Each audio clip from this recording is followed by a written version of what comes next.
Hello guys, this is Stella and welcome to my story. Today I will share a little bit of my life with you and tell you how I got to have two beautiful kids in my life. Currently I have an 11-year-old girl and a 5-year-old boy who were actually my sister-in-law Audrey's kids. This story is about how I ended up being their guardian along with my husband Ace. Ace and Audrey were siblings who loved each other. Their mother, June, was also an amazing mother to them. They lost their dad shortly before Ace went to high school. I believe that caused his sister to spiral and get into the world of drugs. Audrey always had a marker drug problem since then. She barely got through high school and dropped out of college despite June paying for it out of her own pocket. She then proceeded to sleep with multiple people until she got pregnant with her daughter. Since she decided to keep the baby, June and Ace both swooped in to make things work. They did their best to be there for Audrey when she was struggling on her own. The baby's daddy left and signed away his rights. June and Ace didn't fight this because the dad was a criminal and the kid was better off without him. He wasn't that interested in a child anyway, so June and Ace pay for Audrey's daughter while she takes it as a free pass to do whatever she wants. When I started to date Ace, I always found Audrey to be problematic. I could tell that she was an absent mother and only showed concern for her child when she was around people. She had a habit of dropping off her kid with us while she did God knows what. By then, June had already moved to a different city for work, but kept in touch and sent her money to help out. She actually pushed back her own retirement so that the kid was taken care of.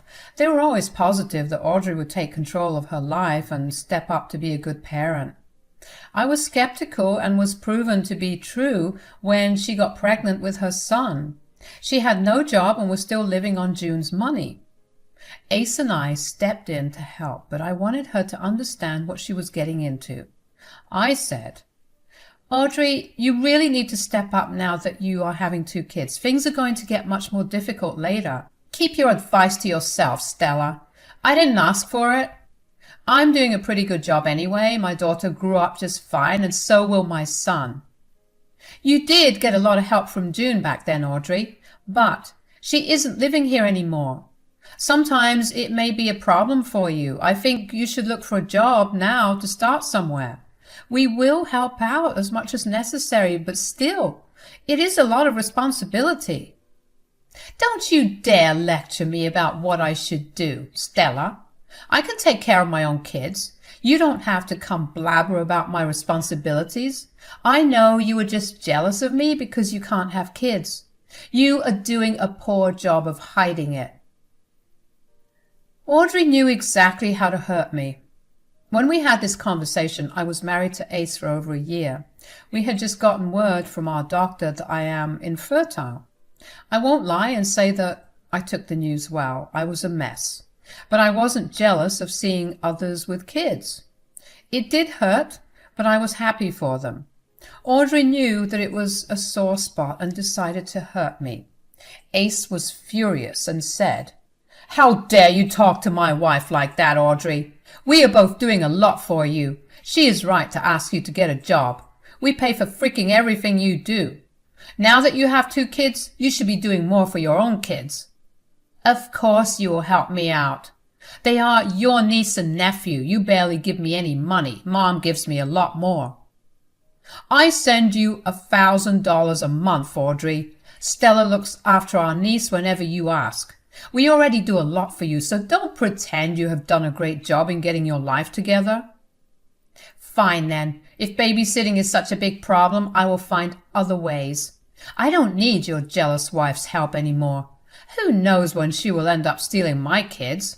Women like her can be pretty delusional." Audrey huffed and kicked us out immediately.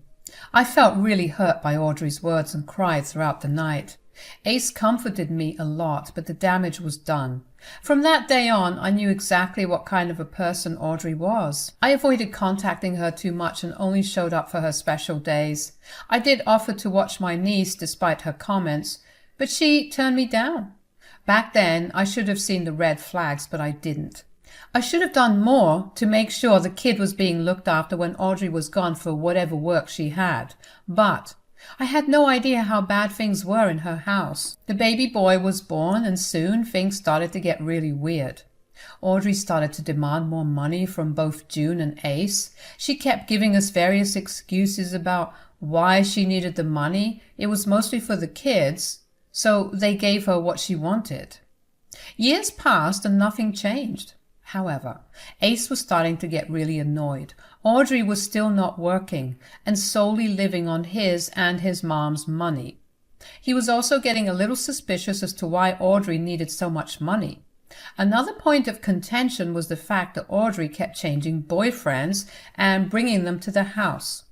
Slowly we realized that Audrey must be lagging off her motherly duties, so we decided to check what was going on. Ace and I did end up going for a surprise visit to their house one day. What we found there made us call CPS. Long story short, both the kids were placed in our care. I will tell you guys what happened later in the story, but I will tell you that Audrey was super unhappy about us taking the kids. She regularly badmouthed us, among many other things. Still, we ended up inviting her to her son's birthday party. She was his mom, after all. Plus, we wanted to see if Audrey had changed even a little after having her kids taken away. Well, she didn't change one bit. This was the conversation I overheard between June and Audrey at our party. "Audrey, you need to tell me what happened with CPS. I'm getting really concerned with this situation." "Oh, Mom, where do I even start? This was all Stella's plan, you know. I had a feeling she would come after my kids and take them away from me."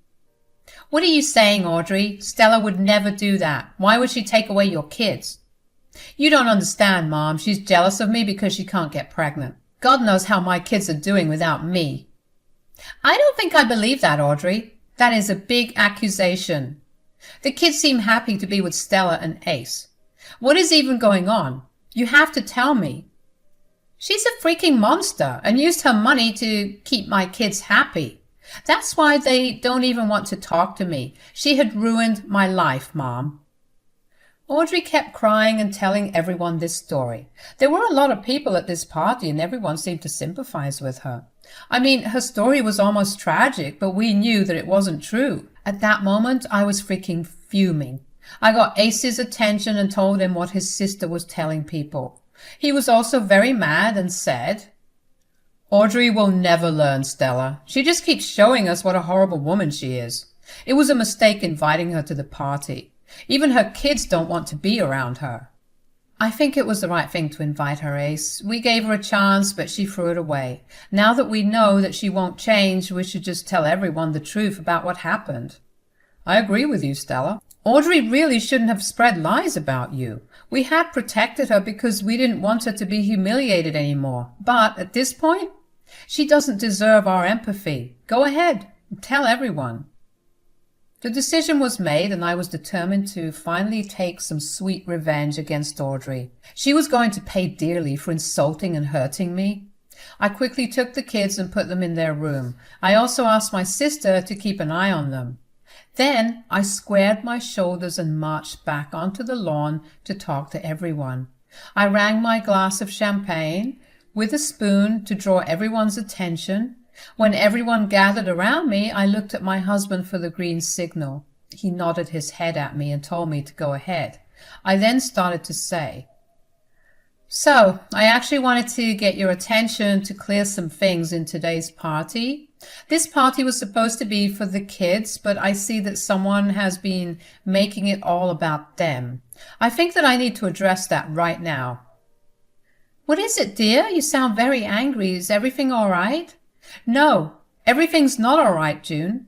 There are certain things that me and Ace have been hiding from you guys to save you from pain, but I guess I shouldn't have done that. Audrey has been using our empathy to make us look like bad people. I can't allow that to happen. I've been hearing that Audrey is telling people how I took her kids because I'm jealous of her. Well, I will now tell you the real reason why her kids are living with me and Ace." Audrey looked really panicked as soon as I said that. She must have thought that I wouldn't confront her about her lies. Ace and I were trying our best to protect what was left of her reputation, but she had really gone beyond redemption. I wasn't going to make myself out to be the bad guy to protect Audrey. Even Ace wouldn't do it for his own sister. I looked straight into her eyes and said, Audrey's kids are living with us because CPS has deemed her to be an unfit parent. Yes, we made the call to CPS because we knew the reality of her household. She had been neglecting her kids and putting them in dangerous situations to enjoy her life without any responsibility. That is not true. What the hell are you saying? Those are all lies. Guys, you shouldn't believe a word she says. I'm telling you right now, Ace and Stella stole my kids because Stella is unable to have kids of her own. She was jealous of me and used her money to lure my kids into her house. Really, Audrey? Is that the story you're going for? If we really wanted kids that bad, we could have easily adopted them. We didn't need to steal anyone's kids from them. And how will you even explain why CPS deemed you an unfit parent? That was all part of your plan. I know you two have bribed the caseworkers and intentionally made up lies about me. Then you took my kids away from me and spoiled their minds with your riches. Shame on you two. Audrey started to loudly cry, while June immediately tried to comfort her. Don't worry, June wasn't on her side whatsoever. She was just being a mother to her one daughter. She didn't know the details of what happened since we didn't tell her. We wanted to save her from the pain of knowing that her daughter was a failure. So, when the truth came out, she was unsure who she should trust. I wasn't going to blame her for that. However, I was going to set the record straight, so I calmly looked at everyone around me and said, I have plenty of proof to show that Audrey is lying to all of you. Frankly, I was willing to keep things a secret until my dear sister-in-law started to blabber around and spread lies, so I have no remorse in showing you guys her true face. I think it is high time Audrey stops blaming us for her wrongdoings. We did our best to help her children, and the least she could do was be grateful enough to keep her mouth shut. Now that it is clear how disgusting Audrey can be, I have no problem letting everything out in the open either. So, to start with, let me tell you why we decided to call CPS on my sister-in-law. Ace and I had dropped in for a surprise visit because we were in her area. When we walked up to her house, we found that the entire place smelled of illegal drugs. Then we found the kids sitting in their rooms, absolutely terrified of their surroundings. When we walked into the kids, we found out that Audrey had left them alone to go on a date with her boyfriend. She regularly changed her boyfriends and kept bringing them around the kids. The current one has a list of criminal charges against him, but my sister had no problem bringing him near the kids. She was also heavily using drugs that CPS later found in her room. We decided to call CPS because her kids were severely traumatized. Audrey was regularly abusing them and leaving them alone to go have fun. The neighbors confirmed this when CPS talked to them. The neighbors told us that she would sometimes leave the kids at their doorstep to force them to babysit for free. We assessed the situation and took the kids to our house with CPS's permission. Audrey was found to be an unfit parent and actually spent a night in jail for drug possession. Since their father had signed away his rights, the kids had nowhere to go. That's why they're staying with us.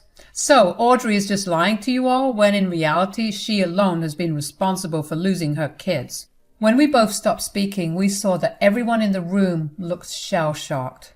Why wouldn't they? What Audrey had done to her own kids was horrible. It was one of those cases which people prayed wouldn't happen in their family.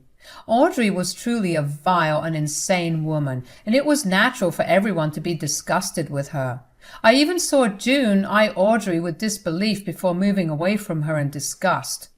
Audrey quickly realized that people were turning against her, so she started to cry again and tried to make herself the victim in the story. One might have hoped that she would finally be ashamed now, but clearly she is beyond help. She doubled down on her lies and said, No, none of this is true. I'm a respectable lady and never did such things. I left home for a few minutes due to an emergency. The kids were fine. These two horrible people came into my house and planted those drugs so that I would lose my kids. Seriously, Audrey? Have you no freaking shame? You know how untrue your words are. We literally have proof of everything.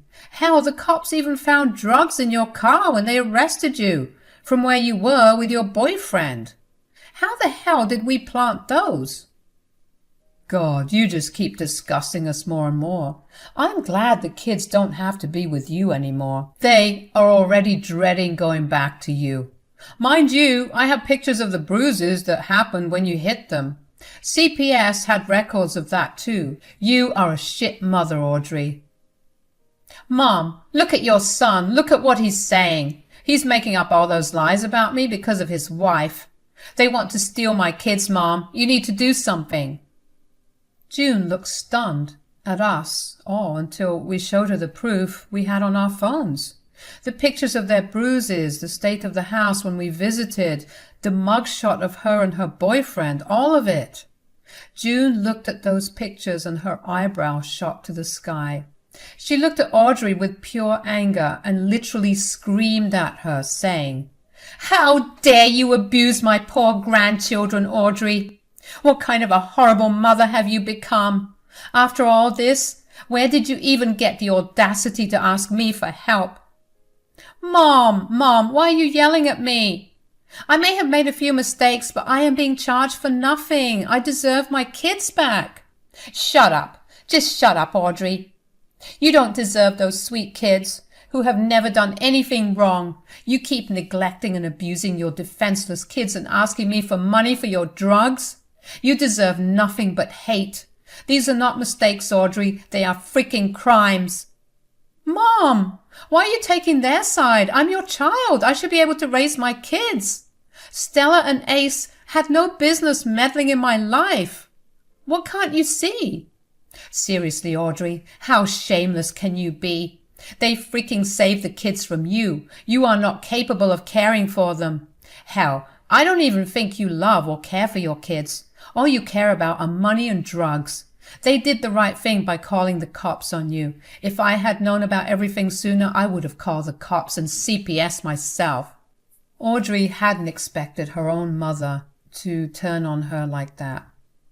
June really loved Audrey. They had a very close bond, so it came as a huge shock to June that her one daughter was such a failure of her mother.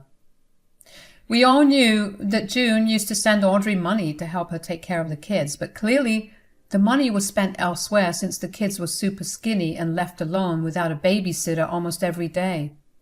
June was just as shocked as we were when we discovered what was going on. Audrey was now in real tears while June kept yelling at her. Everyone around joined in, saying that she was a failure and should have done better. The truth was finally out and Audrey had nowhere to hide. She was facing the heat while we watched on. But none of us were prepared for what June said next. She said, "Audrey, don't you dare think that I will ever give you money again. I have tried to set you straight multiple times, but you have failed me miserably." No, Mom. Please don't say that. I really need your help. I need lawyers to get out of this mess. I have to go to court. They will put me in prison. You have to help me. Your brother had the decency to pay for your bail, but you had the audacity to talk shit against him and his wife. You have clearly shown that you simply don't value people's help. How will I ever trust you again? Mom, I promise I will be better. Don't leave me destitute, Mom. I'm afraid we've given you too many chances. Maybe a little jail time will set you straight. From now on, I will only do what's necessary to make sure my grandkids have a good life. I will be disinheriting you and make sure that you don't get a cent after my death. Your portion will go to your kids, and I will make sure you cannot lay your hands on them again. No one was expecting this, to be honest. In fact, I had somewhat expected June to cave and help out her daughter again. She was her favorite, after all. But this time, June was absolutely done with her shit. The thought of her grandkids being abused made her see red and brought out her grandma's bear instincts. She was determined to protect her grandkids even from her own daughter. Honestly, I think she made the right decision to exclude Audrey from her will. Audrey wouldn't change, so it would be better for the kids to get the money no matter who they stay with. However, Audrey was not having it with June's decision. Audrey fell at June's feet and started to wail like a mad woman. She kept crying and begging June not to cut her off. She was really showing her true colors for being concerned about the money. She should have been happy that her kids were being taken care of. Instead, she was lamenting the fact that her mom wouldn't give her free money to do what she wanted. Audrey didn't want to face the consequences of her actions. She wanted it all, without the responsibility and trouble. Of course, she won't be getting anything. Her drama was only making her look worse in front of everyone. When things became too much for us to handle, we kicked her out. She left because we threatened to call the cops. The rest of our party was a blast. The kids visibly relaxed as soon as Audrey was thrown out. It broke our hearts to see them so scared of their own mother. I vowed then and there that I would do everything to protect them. June also thanked us for taking care of the grandchildren and promised to help out in any way possible. We told her to look after herself and plan her retirement. The kids were our responsibility now. I am glad to tell you guys that the kids were placed with us permanently. Audrey went to jail for 5 years because of drug possession and child abuse charges. Audrey had signed away the custody of her kids to us. We still don't know what the future holds for us, but we are hopeful we will be able to give them a good life. A year has already passed, and the kids are thriving in their new environment. They have been put in therapy, and we're working through the issues. It's not rainbows and roses every day, but there has been a lot of progress. It gives me immense peace to see them grow up loved and cared for. We're thinking about adopting them and are in the process of making Audrey sign away her parental rights. Money will be offered to her, so we are hopeful she will agree to it. I hope you guys pray for us so that we can formally adopt the kids and never let them suffer in a bad household again.